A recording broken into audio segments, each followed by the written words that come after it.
Hi everybody, welcome to episode 5 of Boudica, Flame of the Iceni. Thank you for joining us. Sorry we had a little bit of trouble there just getting started. Before we begin by introducing the cast this evening, I wanted to say that this episode does contain a lot of strong language and descriptions of violence, including sexual violence, and a lot of intense strong language from the start. So just that warning is there, you know, from the beginning. However, with that said, I would like to go on to introduce our cast to you for tonight. Could I start by handing over to you, please, Jane? Hi, I'm Jane Hamlet. I play Boudica, and I'd like to hand over to Becky. Hi, I'm Becky. I'm playing Bramwin tonight, and I'd like to hand you over to Curtis. Hello, my name is Curtis, and I will be playing Decarius and Nixus, and I would like to hand you over to Amy. Hello, I'm Amy, and I will be narrating tonight. I'd like to hand you over to Charlotte. Hi, I'm Charlotte, and this evening I'm going to be playing Slacker, and I'd like to introduce you to Emily. Hello, I'm Emily. I am narrating, and I am also playing Bellius tonight, and I would like to introduce you to Mike. Hi, I'm Mike. I'm going to be playing Jodac this evening, and I'd like you to introduce you to Elric, please. Hello, I'm Elric, and I shall be playing Junius and Aggro, and I shall hand you over to Kylie. Thank you. Hi, I'm Kylie, and I'll be playing Catus Decianus, and I'd like to hand you over to someone who hasn't been yet. I'll go now. I'm Emma. I'm playing the old woman and Sophus, and I'll hand you back to Laura. Hey, thank you. I'm playing Aronwin this evening. I'll hand you over to Alice. Thanks. I'm Alice, and I'll be playing Merla this evening, and I'll hand you over to Harley. Hi, I'm Harley, and I'm playing Lucanus and Fausto tonight. And I think that's everyone now, isn't it? That seems to be everybody, yes. So, yeah, without any further ado, we can make a start. Oh, sorry, by the way, yeah, we've got our two narrators for this evening, yeah, Amy and Emily, who were our narrators last week as well, and you've done an amazing job so far, so thank you in advance for that and for tonight. Boudica, Flame of the Iceni, Episode 5, Principles, by Laura J. Harris. Previously. Recap of the action during the previous episode, including Aronwin speaking with Boudica, blaming herself. Boudica tells her all has been taken care of. The fight between Prasutagus and Malo resulting in their mortal injuries.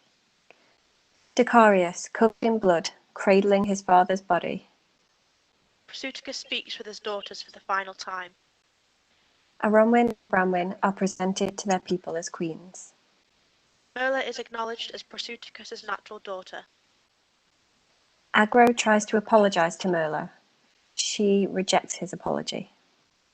Jodac collides with Athanasios, who reveals that Calamenus is dead.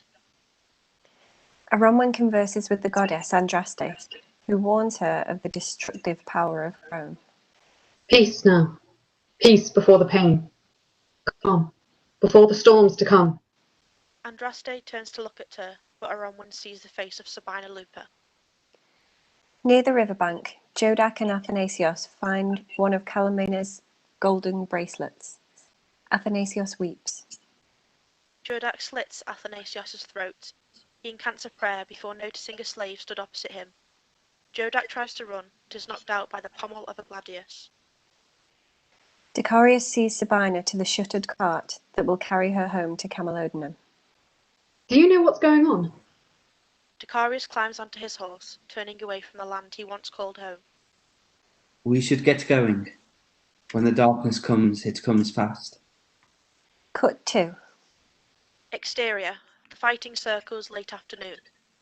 As seen previously, the innermost fighting circle has been transformed, and Prasutagus' funeral pyre now occupies a central position.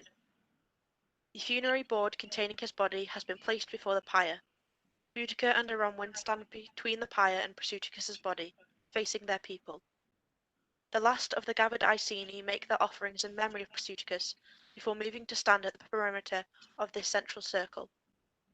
Beyond Catus Decianus and an entourage of about 30 legionaries observing the sombre occasion. Intercut with. In the next moment, a commotion beyond Decianus causes all to turn. With their legionary overseers at their head, the slave groups who were auditing the land are now approaching the fighting circles. Between them, they drag one figure who is beat up and barely conscious, and carry another figure who is quite clearly deceased. Decianus marches towards the group, enraged by the disruption. Intercut with.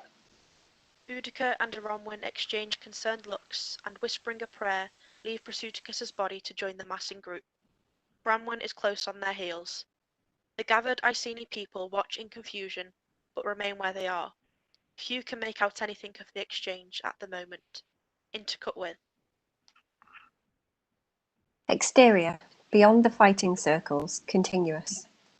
Boudica, Aronwin and Bramwin have now reached the Roman line. Catus Decianus looks beyond embarrassed, and is eager to smooth things over as swiftly as possible. But his temper is rising, and even now is barely contained. The legionary in charge of the slave group, and still sporting a broken wrist, is Flacker. He has the bodies of both figures dumped at Decianus' feet. Decianus stares in open-mouthed horror as he realizes that the beaten-up figure is in fact Jodac. Snap to black. Titles. Boudica, Flame of the Iceni. Episode Principles. Snap out, fade in. Exterior, beyond the fighting circles, as before. Catus Decianus continues to stare at Jodac for a moment before rounding on Flacker. What is the meaning of this? Aronwin holds on to Bramwin, who instinctively tries to reach Jodac. Boudica stares at Jodac. Their eyes meet, and he nods his head minutely, acknowledging her. Forgive the intrusion, sir. We were auditing the land near the river when one of the slaves came upon this man. This man is our flame keeper. I don't know what that is. Flacker looks through Boudica without any regard for who she may be. Such a show of disrespect under his banner and right under his nose enrages Decianus still further. Show some damn respect, soldier. Forgive me, sir. This man, their flame keeper, took the life of this slave and tried to flee the scene. You need to keep a closer eye on the slaves you set to work, legionary... Flacker, sir.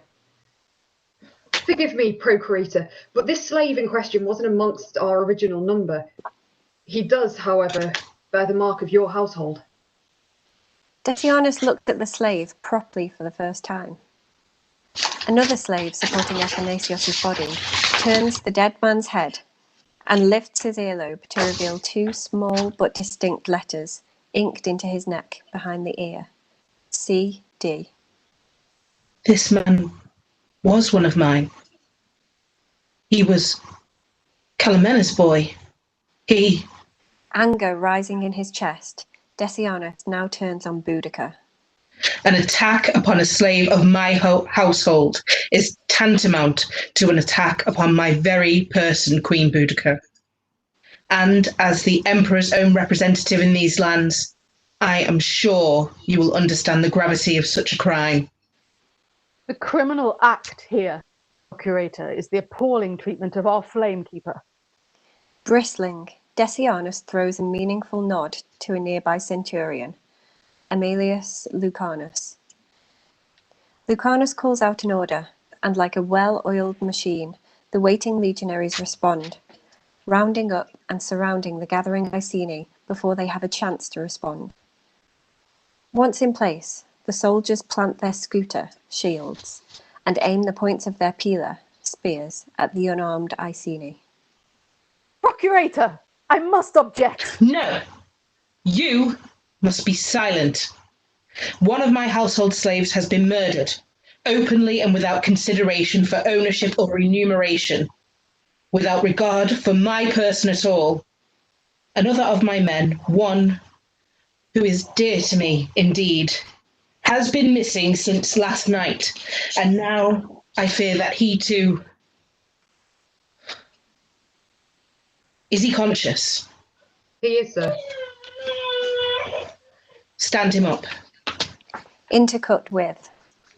By this time, some of the Iceni have been able to identify Jodac as a terribly beaten man who is now being propped up by two intense and burly-looking legionaries. Whispers turn to shouts and jeers as the Iceni crowd grow more and more agitated. Intercut with.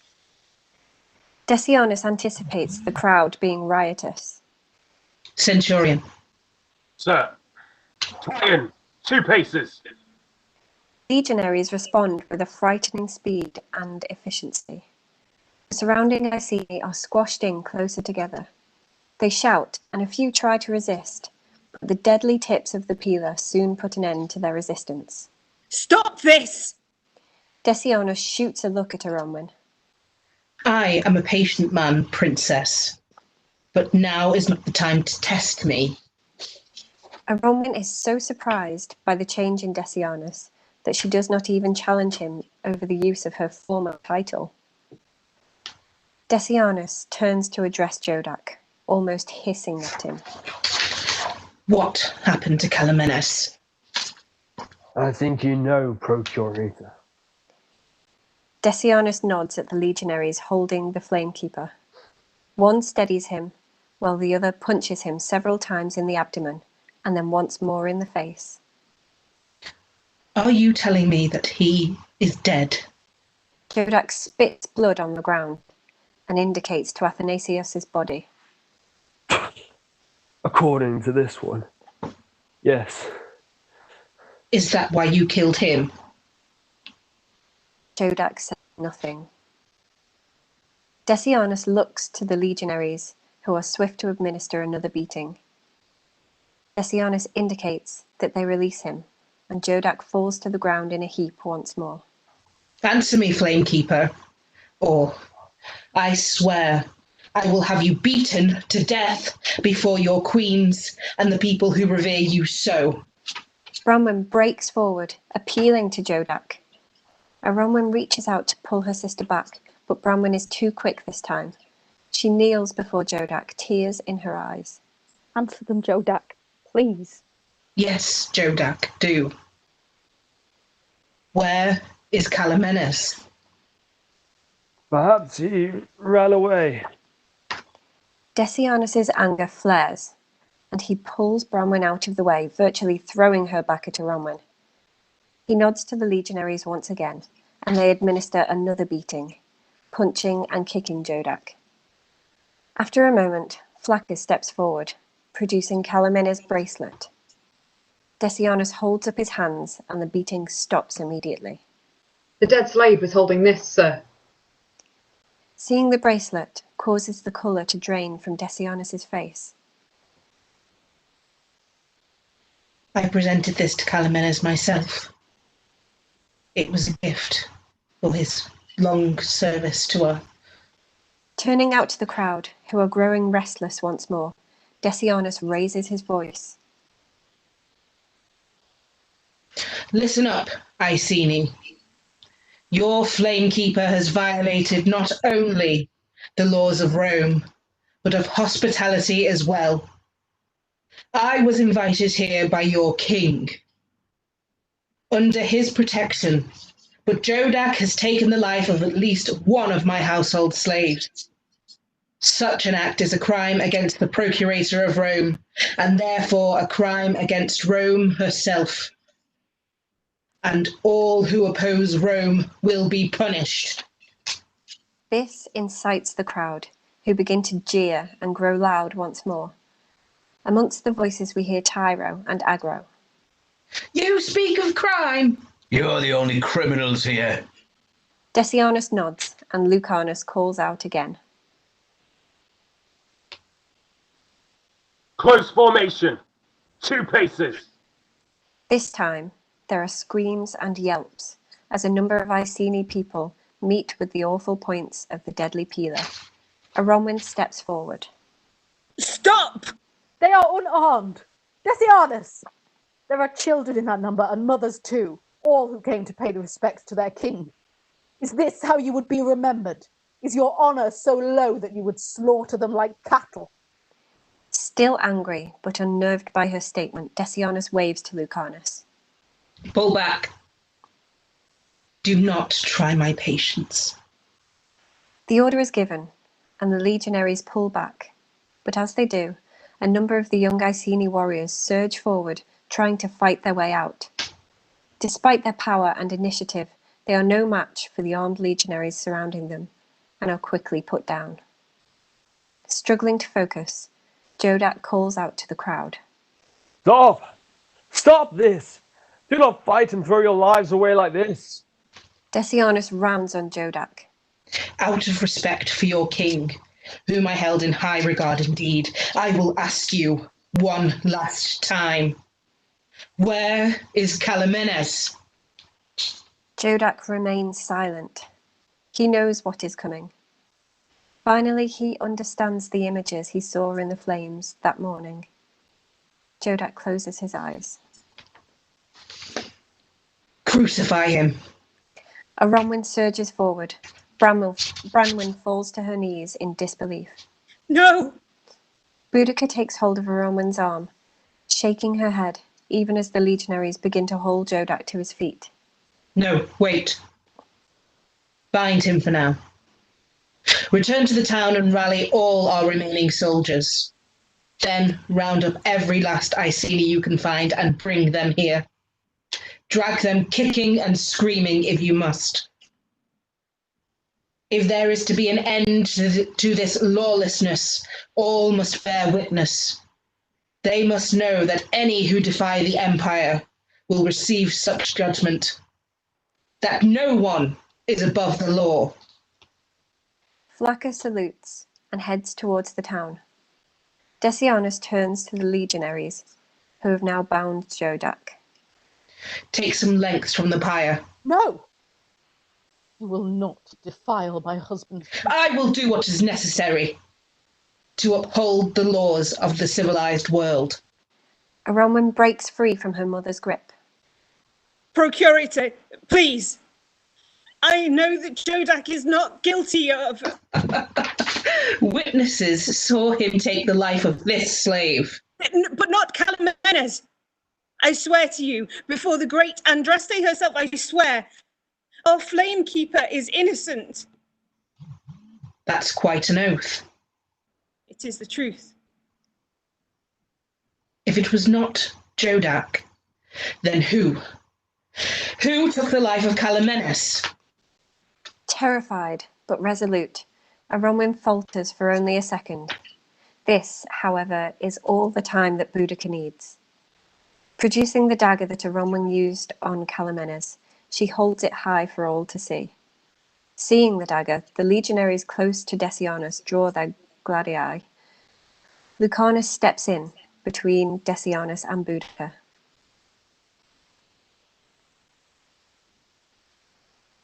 I did. Mother, no! No. Aronwin, do not try and protect me. I have failed you. No, As what? my daughter and my queen, I have failed. What? No! No, that's I took not... the life of this man's slave, and in doing so violated the sacred laws of hospitality. You need to be brave now, and hold the steady course your father set with our Roman allies. Mother? You murdered Calamenes. Yes, I alone. Why? Boudica gambles, turning the dagger and holding the handle out to Decianus. He takes it uncomfortably and hands it immediately over to Lucanus. Lucanus looks at the dagger and indicates to the legionaries close by to once more sheathe their swords. I wanted the information I knew he would possess. I hoped he might be bought. But he was very loyal to you. You should know that he died bravely. For a Greek. What did he tell you? Boudica smiles, knowing her gamble came to be true. In her mind, Decianus has just confirmed what she has always held to be truth, that Romans are treacherous, traitorous, and without honour. Boudica raises her voice for all to hear. That Rome has no intention of keeping her word to the Iceni or any other tribe in Britannia, nor of honouring the will dictated and signed by both King Prasutagus and Emperor Claudius. I know now that my daughters will never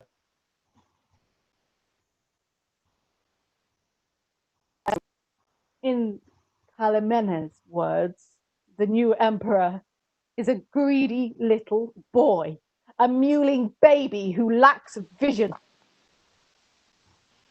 Without thinking, Decianus lashes out, backhanding Boudica across the face. She staggers backward, and for a moment everything becomes still and silent. Aronwen catches hold of her mother, and both stare daggers at Decianus.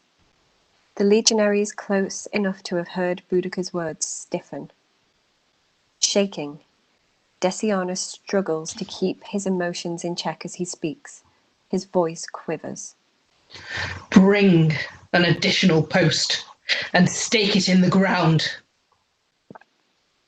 Boudica, for this violation of our laws and your lack of respect for the emperor, you will be flogged before your people. Immediately, several of the legionaries take hold of Boudica, pushing Aronwen aside. No, please. I forbid it. I am queen of these lands, and I command you to raise her. You are queen of nothing. You reign over no lands at all, and you command no one. You, your family, your land, and your people are no more or less than the property of the Roman Empire, and you will behave precisely as I command, or I will exact the wrath and justice impressed upon me by Emperor Nero himself. Decianus nods, and Boudica is dragged away from her daughters. Wait! If you will not acknowledge the wishes of our father, will you at least acknowledge the lawful decree made by Emperor Claudius? Of course. I am a man of my word, of the law as well. And does Roman law not state that a citizen of Rome may not be crucified? Decianus fixes her with a gaze that conveys both anger and awe.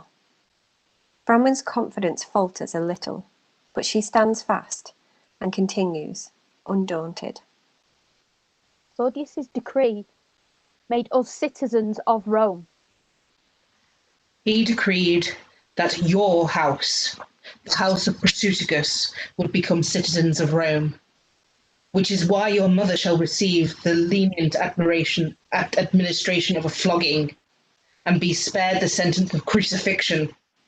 Your flamekeeper, however, is not a citizen of Rome and shall not escape our justice. Decianus indicates to Lucanus, who barks the orders. A number of legionaries are sent to fetch the lengths needed. Another pair begin digging down into the earth to erect the crucifix. But he is guilty of no crime. Decianus takes hold of Aronwen's hair and drags her to the ground. He leans in close as he speaks to her. Would you like to take your mother's place, young majesty? Or perhaps you'd simply like to join her. And your sister too. Do you think she will thank you for it, for your little show of power? Aronwen! Decianus, stop! Unhand her! I will do what I like with her.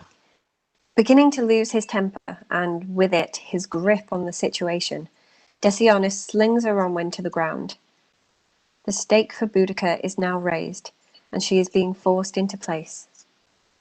She is the property of Rome. As are you all. Cut 2. Exterior. On the road to Camalodunum, late afternoon. The light is fading, and a heavy darkness seems to consume all. Dicarius rides beside the wagon carrying Sabina. He keeps a watchful eye to either side of the road. On horseback, Fausto approaches and draws up next to Decarius. Decarius nods, acknowledging his comrade. You know what you did for us, choosing us to join you. It's much appreciated, brother. You supported my father in Camelodunum. Fausto nods. I didn't know him, but I was proud to fight beside him. Sometimes that's all you need to know. The pair continue to ride together in silence. Cut to. Exterior, the fighting circles, early evening, as before. A rough-formed crucifix has been prepared and set upon the ground. Jodac is pinioned against the crossbar. His wrists are bound to the wood. With a sickening realization, Jodac watches helplessly as a legionary holding a small hammer draws a long iron nail from a leather pouch about his waist. He draws it against the palm of Jodac's open hand as two more legionaries hold him still. Close up, Jodac's face. Jodac reacts as the nail is hammered through his hand, pinning him to the wood that was meant for Prasutagus' funeral pyre. The remaining Iceni have now been rounded up and are loosely encircled by the small but deadly Roman force, which is now 2 men deep in some parts. Although their pila are no longer angled at their captives, the legionaries remain ready and alert, their shield wall still in place. The Iceni are helpless to do little more than watch the brutal progress of violence against their flamekeeper and their queen. Boudica is bound and under guard some distance from Jodac. Stoic and silently, she awaits her punishment, the punishment that has been pronounced against her. Bronwyn and Aronwyn remain at the feet of Catus Decianus. Aronwyn wraps her arms around her sister, tucking her in tightly against her chest, her hands over Bronwyn's ears, trying to shield her from the horrors before them. Bronwyn's eyes are closed as she sobs an incantation for Jodac. As the second nail is struck, Jodac cannot help but call out in agony. In response to his cry, fighting breaks out as the Iceni push against their captors once more. Decianus looks towards the disturbance, but Centurion Lucanus already has a handle on the situation. He barks an order that the legionaries hold formation and draw their swords. Decianus gives a look to the legionary next to him, and the man drags Aronwyn to her feet. Bronwyn jumps up next to her sister, holding on to her. If you wish to be a leader to your people, now is the time to act. Order them to stand down, or I will have them cut down. He shoves Aronwyn towards the trapped Iceni, who regard her with sorrow and confusion. As she moves shakily towards the Iceni, she sees Boudica being taken to the whipping post that has been erected especially for this purpose. Bronwyn calls out to her mother. She begins to plead with Decianus, but he does not hear her. He simply stares at Aronwyn. Aronwyn is close to tears as she reaches her people. An older woman with a child on her hip calls out to her in the Iceni language. Queen Aronwyn, what is the meaning of this? I have been told to silence your resistance. My mother's sacred royal blood is to be spilt as she is flogged, a priestess of Andraste. Cries of outrage erupt from the crowd even as Aronwyn looks to the darkening sky. She raises her voice. And our flamekeeper is... Jodac has been sentenced to death by crucifixion. Aronwyn is lost for words. How can she proceed? The outraged voices of the Iceni fall silent for a moment as the terrible truth of this settles over them. In that moment of silence, Decianus steps forward. expertly projecting his voice for all to hear. Any crime committed against the office of the Emperor and his representatives will be resolved swiftly and absolutely.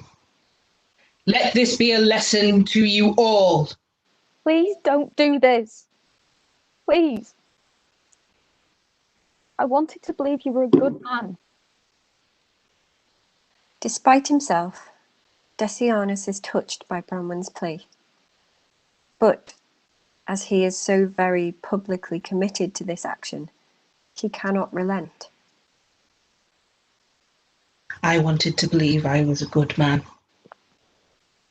Branwen's words have had the effect of holding a mirror up to Catus Decianus, reflecting an image of himself that he finds to be lacking in so many ways. An image he knows Sabina would be ashamed of. He has failed. Deflated, he turns away from Branwen and approaches Lucanus. He hands him the letter containing the list of Emperor Nero's orders. Lucanus looks at the letter, then back to Decianus, questioning him silently. See it done. Decianus shakes his head and begins to walk away. He does not pause or turn around, even as Branwen calls after him. Intercut with. Another centurion waits with a contingent of 5 mounted auxiliaries, some bearing standards, at a distance from the central fight circle. They have Catus Decianus' horse saddled and waiting. He climbs up and begins to ride, the rest of the group fall in behind him. He rides. He does not look back. Branwen watches helplessly as he leaves. She turns her gaze back to find her mother. Intercut with.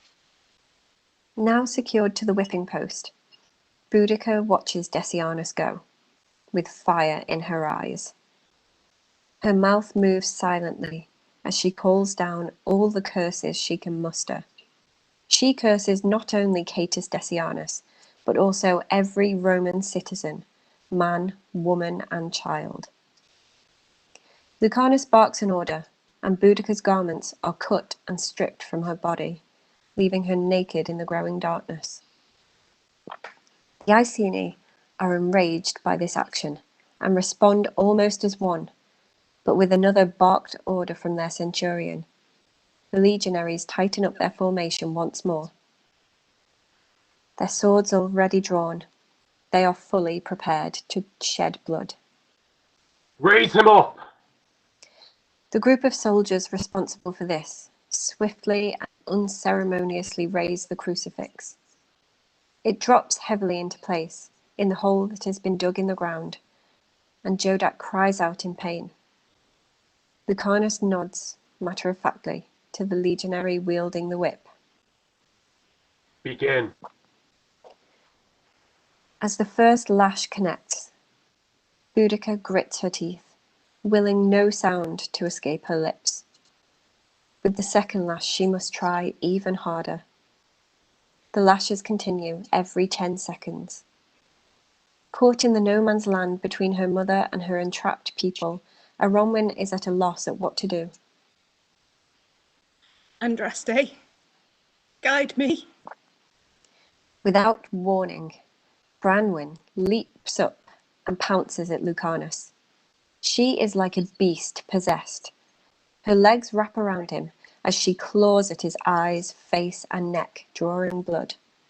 Seeing this, Aronwin runs as fast as she can towards her sister. While Branwen has caught him off guard, the centurion soon recovers, dashing her to the ground. He draws his gladius just as Aronwin arrives, throwing herself in between her sister and the man. No. No.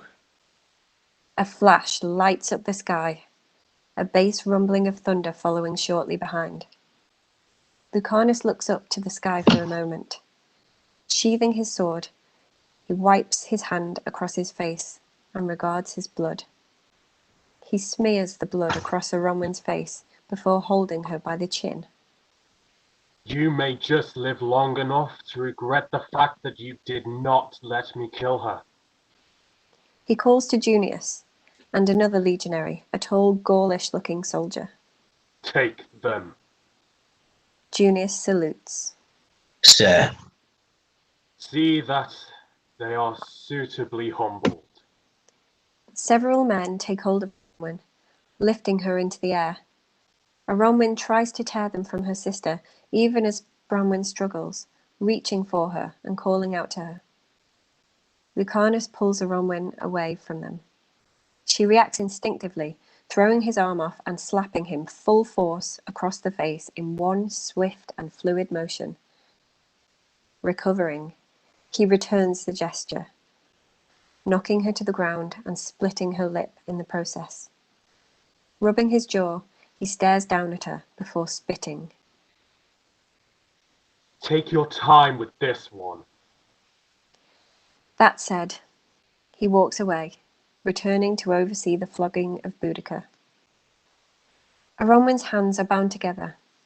Then she is hauled up onto the shoulder of the tall, Gaulish-looking soldier and carried from the fighting circles. Boudica calls out after her children. She curses Lucanus, and finally she lets out a cry that seems to crack the heavens. Another flash of lightning splits the sky, followed by an immediate rolling crash of thunder. Rain begins to pour, thick and fast. Cut to. Exterior. On the road to Camalodunum, evening. Catus Decianus rides at the head of a small band of escorting auxiliaries. 2 of the auxiliaries still bear standards.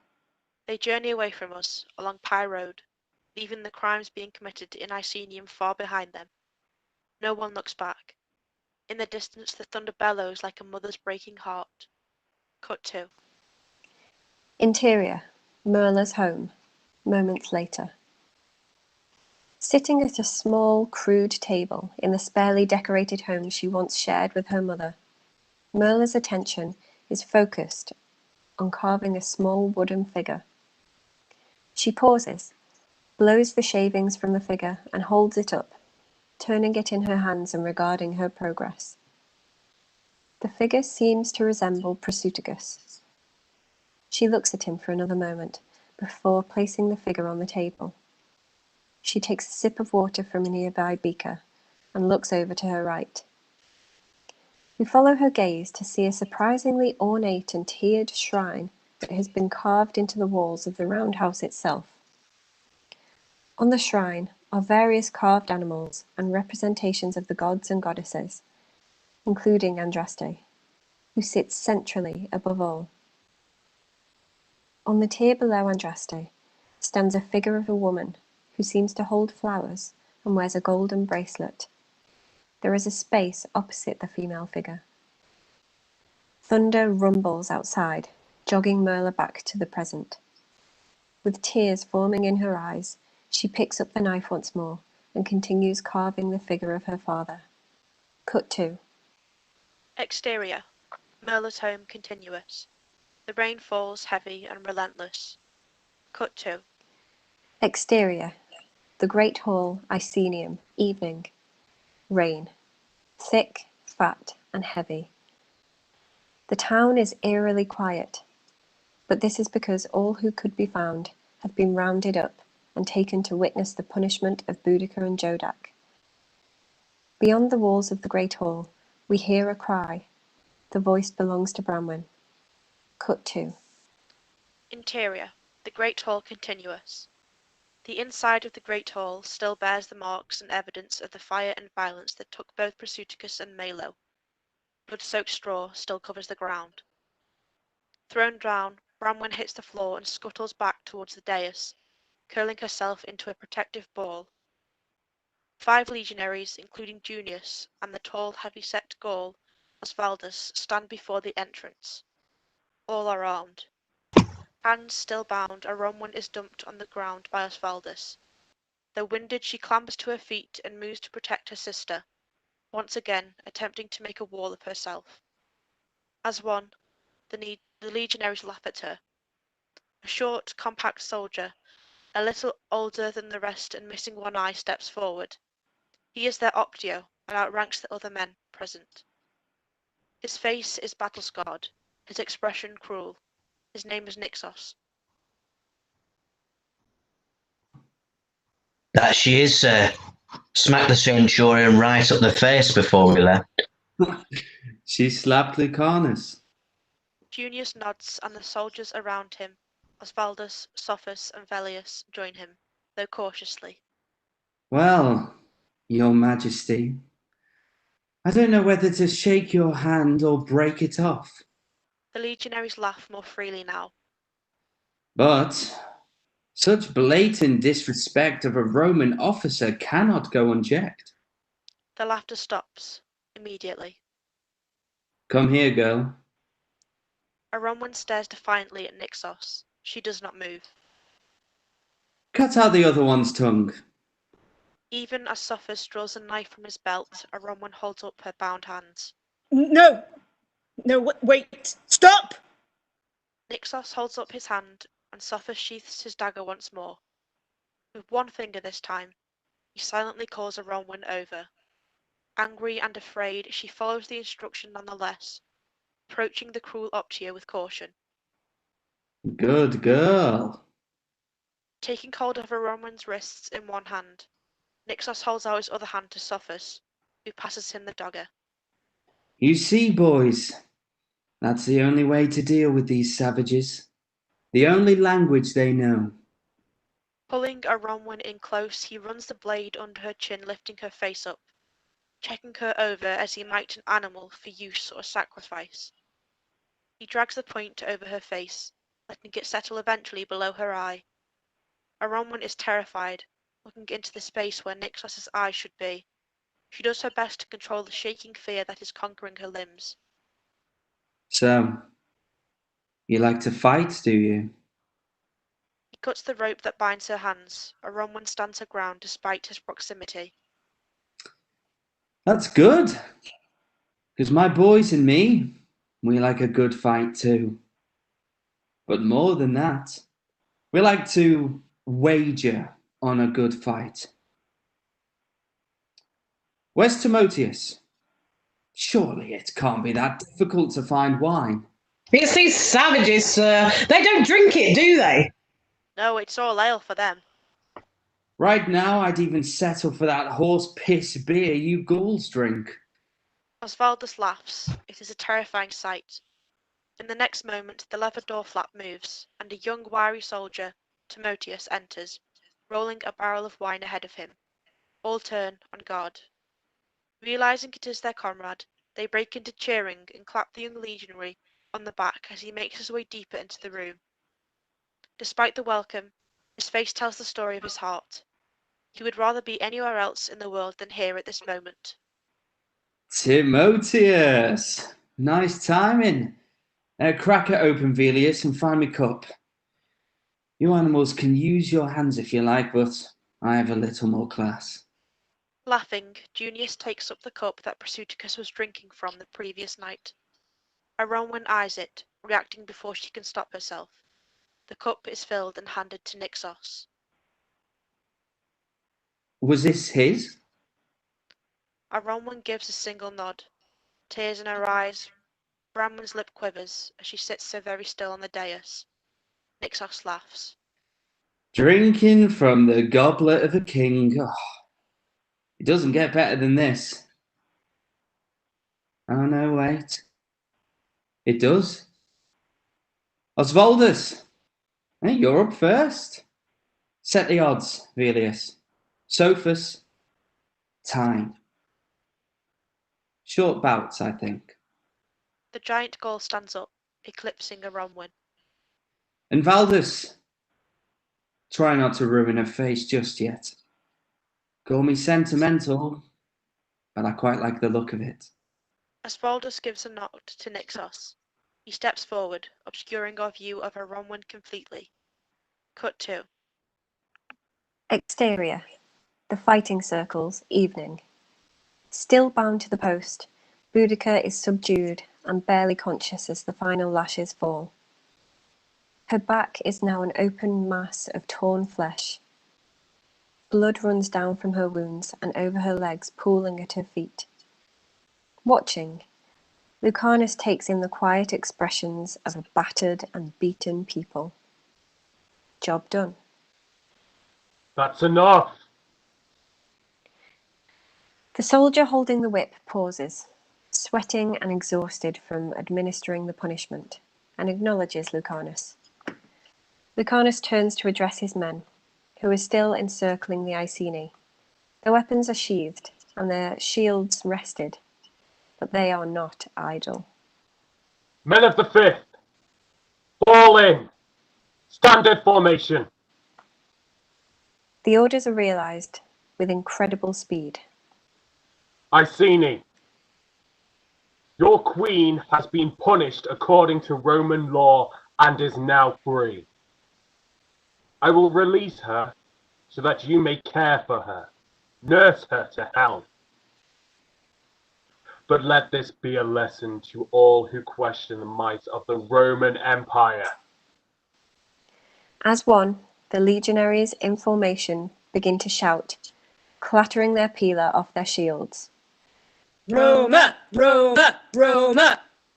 Flacker, Sir. I want you and Clito on sentry duty with the priest tonight. Junius and Velius will take over tomorrow. The 4 of you will regroup with us at Deva when it's done. It shouldn't take too long. Flacker salutes. Sir. Lucanus addresses his men once more. Sack the town! Take what you can carry. Destroy what you cannot. You may drink if you wish, but you better be able to march at the end of it.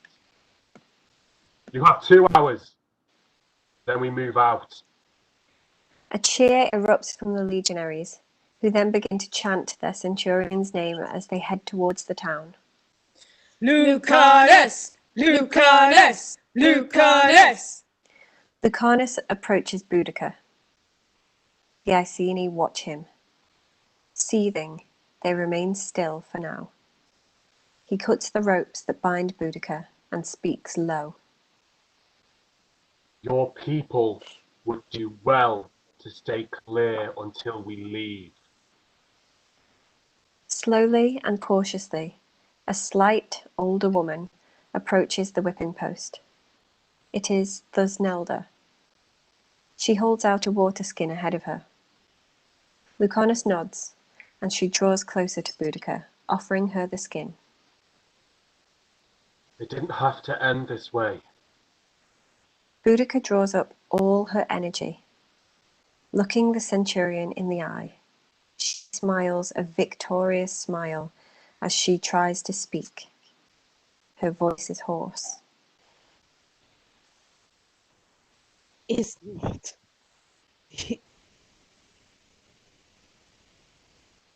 The pair lock eyes for a long moment before Lucanus eventually turns away. Once he is gone, Boudica rests heavily on Thusnelda, accepting the skin and drinking deeply from it. My daughters. Where are my daughters? Cut 2. Interior. The great hall as before. Fire sputters in the hearth, throwing light and shadow about the room. Covered in blood, sweat, and dirt, Aronwen's battered body drops into view on the floor before Prasutagus' throne, which is now occupied by a reclining Nixos. Her face is cut up and bruised. Her left eye is particularly swollen. She presses her palms into the ground and tries to stand, but is rewarded with a kick to the abdomen from Osvaldus. Now stripped down to the waist, Osvaldus is sporting only a small number of cuts and bruises on a body that has been carved by years of military training. Blood and sweat mingle across his broad chest, his tribal tattoos alive in the light cast by the flames. As his bare foot connects with Aronwen's midriff, she falls spluttering to the floor, as Valdus's comrades cheer and jeer respectively, depending which way they have laid their bets. Velius sits on the dais with Aronwen perched awkwardly on his knee. He offers her wine, which she refuses, wincing as Aronwen coughs before spitting blood on the floor. Sophus jumps to his feet. Time! A brief discussion breaks out as money exchanges hands, and the wine is replenished. On the floor, a Roman spots a jagged piece of pottery and palms it. Get her back on her feet and give her a drink. 30 seconds rest. Then you're up, Junius. 3 rounds, same as Valdus. Junius looks delighted, leering and rubbing his hands together as a Roman is hauled to her feet by Sophus. He looks her over without concern for her well-being, assessing her with the eye of a betting man. Cut 2. Interior. Merla's home at that moment. Merla stands, holding the carved figure of Prasutagus. She makes her way towards the shrine and pausing before it. She kisses the wooden figure before placing him opposite the figure of her mother. She kisses the tips of her fingers and traces them over the figure of her mother, then looks up to the figure of Andraste. Great Andraste, unite them in the afterlife, and let them find peace. I pray let them also find joy together, the joy they were denied in this life. Merla bows her head and whispers a prayer. After a moment, she is disturbed by a noise beyond her door. She moves cautiously towards it, picking up her knife as she goes. Follow 2. Exterior. Merla's home continuous. Peering outside, Merla spies fire erupting from a number of buildings, though it is still some distance from her. She knows that most, if not all, of the Iceni will be attending the funeral of Prasutagus. What about the slaves? She races from her house towards the sheds that house many of the other Trinovantes and Cataphalani worker slaves, dodging in and out between huts and roundhouses, avoiding the sounds of approaching legionaries. Intercut with. Exterior. Near the slave huts. Continuous. We travel with Merla as she rounds corner after corner until she comes upon the slave huts. She peers through a gap in the slatted wood to find around 20 slaves locked up inside.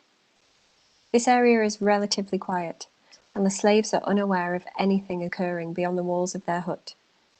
Moving around to the front entrance, Merla uses her knife to force the wooden door open. Cut 2. Interior. The slave hut continuous. As Merla steps aside the building, the sleepy slaves look confused. One older man stands and moves towards her. No time to explain. You need to leave. Now. She hands her knife to the older man. Free the others and get out of Icenium. It is burning. Rome. All understand this last part, even if they can't make sense of their fortune in being freed. They begin to move out, and as they go, Merla turns to head further back into town, towards the flames. The older man catches hold of her arm and looks pleadingly at her. Can't. There's something I need to do. Somewhere I need to be. The man nods, silently thanking her, and leaves. Merla turns towards her destination. Look 2.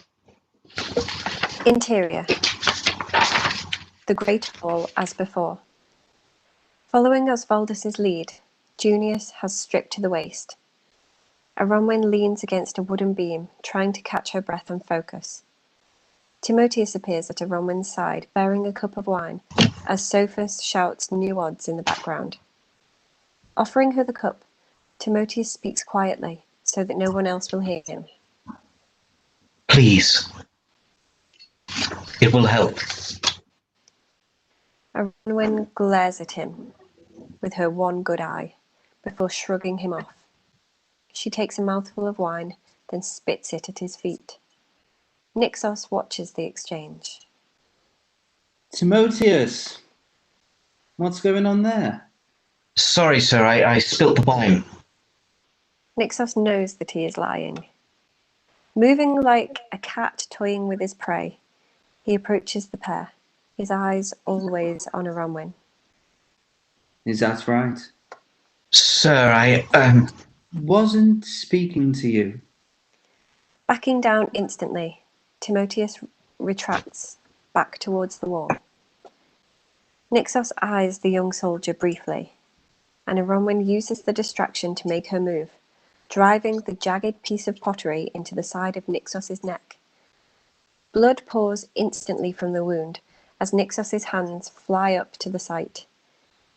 He pulls the makeshift weapon free and stumbles backwards even as Aronwin lunges forward, punching him in the throat. Velius is on his feet in an instant, sending Branwen crashing to the ground. He and Sophus catch hold of Aronwin, who continues to struggle. Asvaldus moves to help his Optio, even as Nixos splutters, coughing and pressing his hand into the wound to stem the bleeding. Fuck! One hand still pressed against the wound, Nixos draws his sword, moving with purpose towards and then past Aronwin. He buries the sword hilt deep into Motius's abdomen, twisting it before he pulls it free. The light goes from Timotheus's shocked eyes. He is dead before his body hits the ground. Handing the sword to Junius, he shouts at Timotheus's corpse. You fucking idiot! She could have fucking killed me! Fuck! Ah, you stupid fucking bastard! Still holding the wound with one hand, Nixos grabs Aronwin by her hair and drags her across the room. Branwen screams and runs at him, her fists flying. Allowing his blood to flow freely for a moment, Nixos catches her by the throat and hurls her back into the waiting grip of Velius and Sophus. Make a start on that one, Velius. The cracked grin that splits Velius's face is utterly vile. With pleasure. Sophus and Velius find a spot away from Timotheus's body and begin tearing Branwen's clothes from her. She tries to resist, but Sophus backhands her across the face with such force that she ceases to move. Aronwin hopes that she is unconscious. Nixos uses his full weight to press Aronwin's battered body against the barrel of wine, her face inches from its contents. As he speaks to her, Junius packs the wound in Octio's neck, tying a makeshift bandage in place using his own discarded neckerchief. So, you didn't want to accept the offer of a drink for Timotheus? Well, I insist. He plunges her head into the barrel of wine, holding it there even as she struggles. Just so you know, I'm going to have Velius fuck your sister first. I thought I wanted her myself, but you're much more spirited, much more rewarding to break. He draws Aronwin's head back from the barrel. She coughs, dragging in a lungful of air. And, well, Velius has been eyeing her all night long, so why not, eh? He likes him that little bit younger. I have no real preference when it comes to barbarians.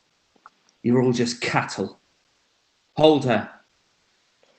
Junius and Osvaldus each take hold of one of Aronwin's arms, stretching her out and effectively wrapping her around the barrel. Nixos begins to strip her from the waist down. There is nothing she can do to resist or fight against him. In the corner, Branwen cries out in pain. Branwen! Nixos forces himself inside Aronwin, who bites back the urge to cry out herself. He speaks to her, even as he begins to rape her. Now, when Velius is done with her, Sophus is going to take his turn. So don't take all fucking night. And when he is done, Osvaldus. No! Nixos presses her face back into the wine. When he pulls her up again, he is almost spent, and she is half drowned. What did you say? No! Me! Instead! Just me! Not her! Nixos smiles, finishing. He pulls out of Aronwin and nods to Osvaldus. Both Junius and Osvaldus release their grip on her. She drops to the ground. Nixos walks off, rearranging himself and calling out to Junius. You're up next. She won't be tight once Donkey Cock has his turn. The legionaries laugh, and Oswaldus grins, scooping a giant handful of wine to his mouth. Junius grins. Never thought I'd see the day when I get to fuck a princess. Nixos picks up the goblet from earlier and dips it into the wine. Moving across the room, he pauses, crouching by Aronwen for a moment. Queen, Junius. Today's the day you get to fuck a queen. Nixos sits himself in Prasutagus' throne. Raising his cup, he drinks and watches as Junius is the second man to unceremoniously rape Aronwen.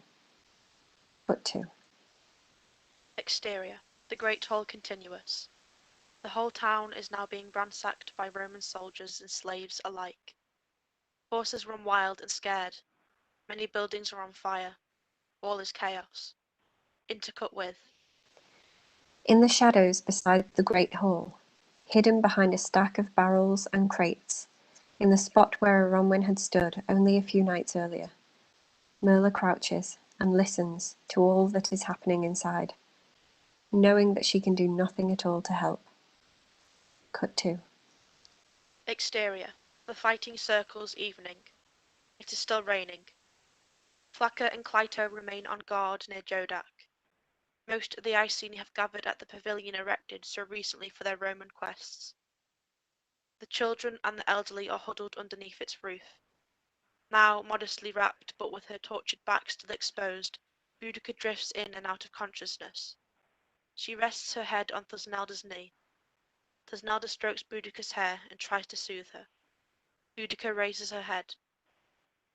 Jodac, Thusnelda shakes her head. my daughters. Boudica tries to stand, but has been left completely weakened and exhausted. Boudica locks eyes with Thusnelda, who can offer no comfort this time. Agro and Tyro exchange a look and move out of frame. Cut 2. Exterior, the Great Hall, evening, minutes later. There are less Roman soldiers around now.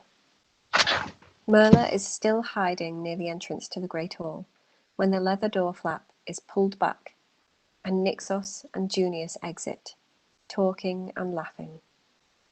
The pair pause for a moment, taking in the sights. We best report to Lucanus. Sir.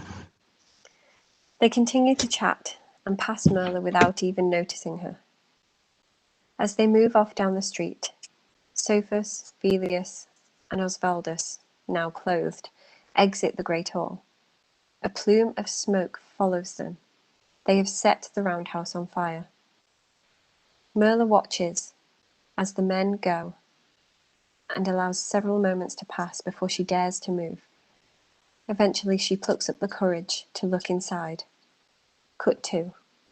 Interior. The Great Hall continuous.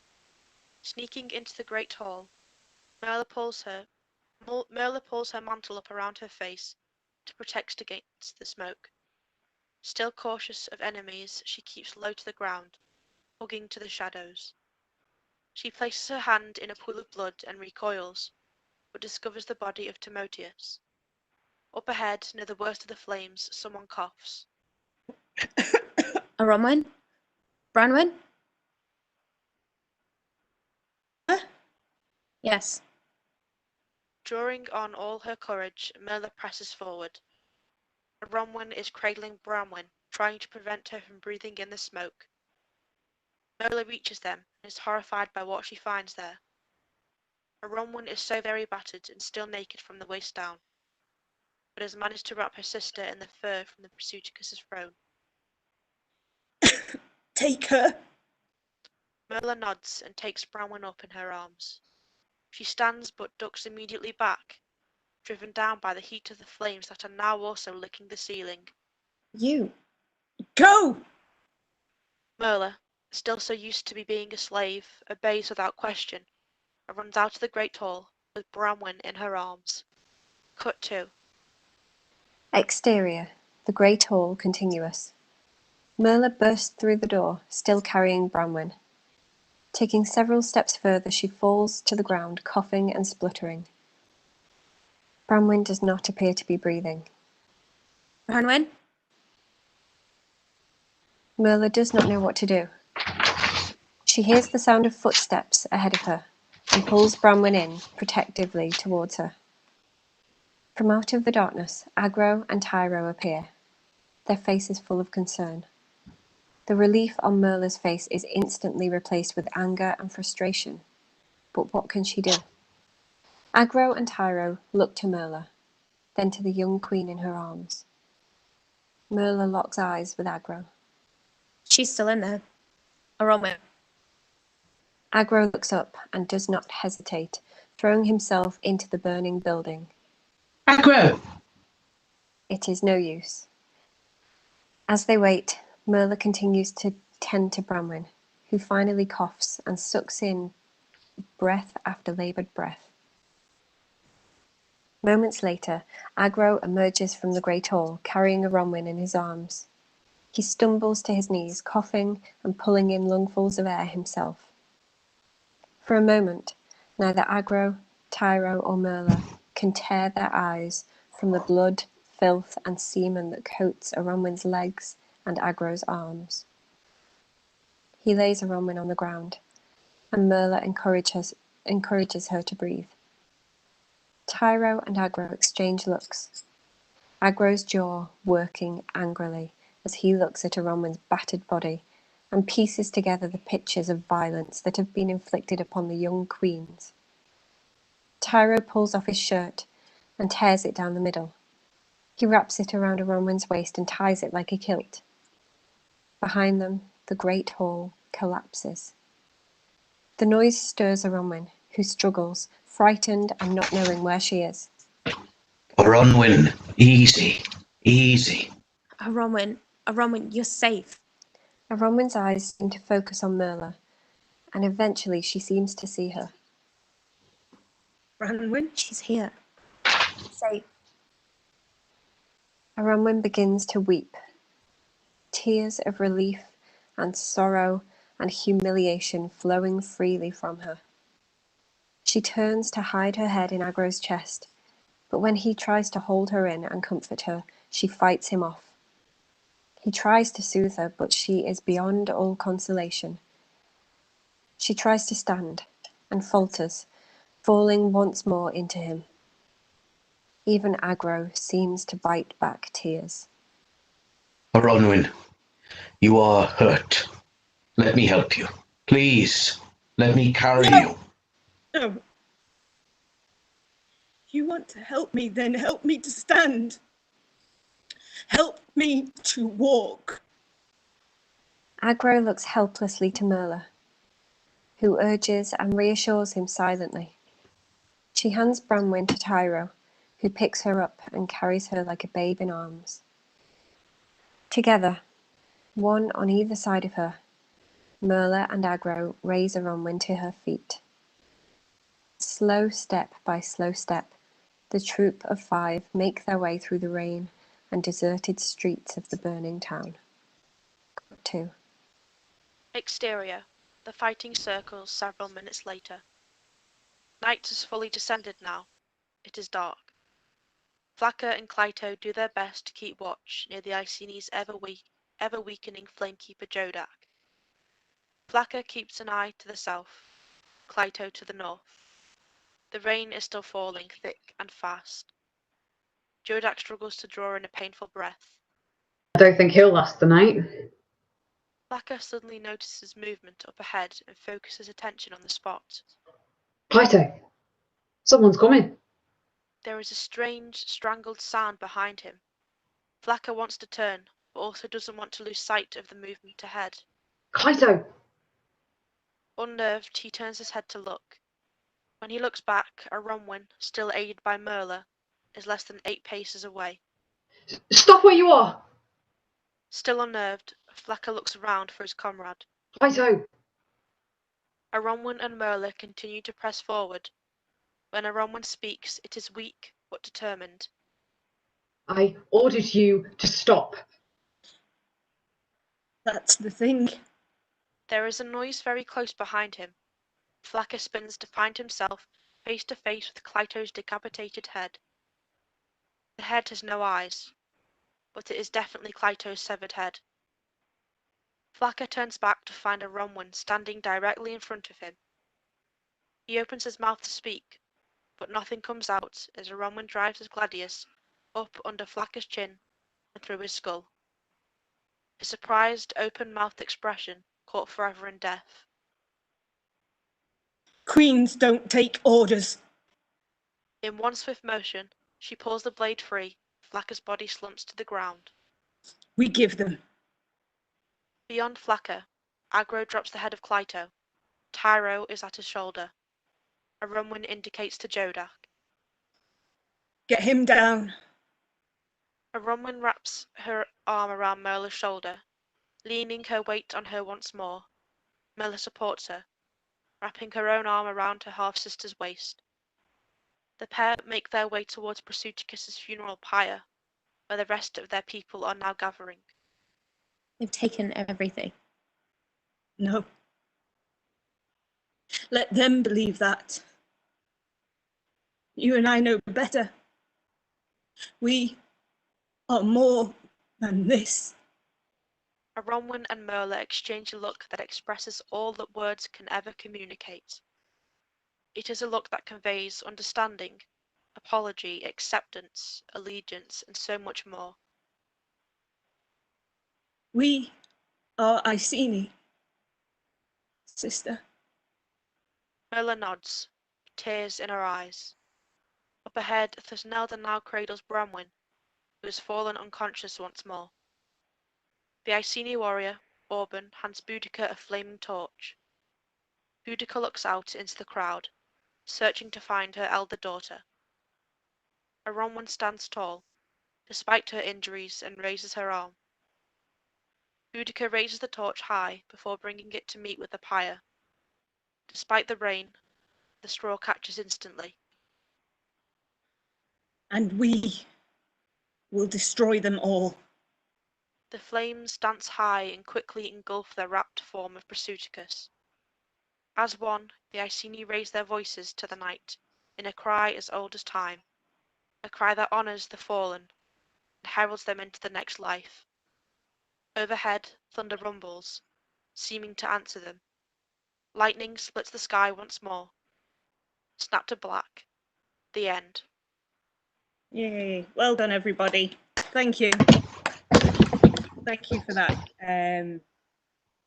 Very emotional episode this evening. Thank you, everybody. There is not much else to round up with, I feel, at the end. Feel like everybody should go and process this. Reflect.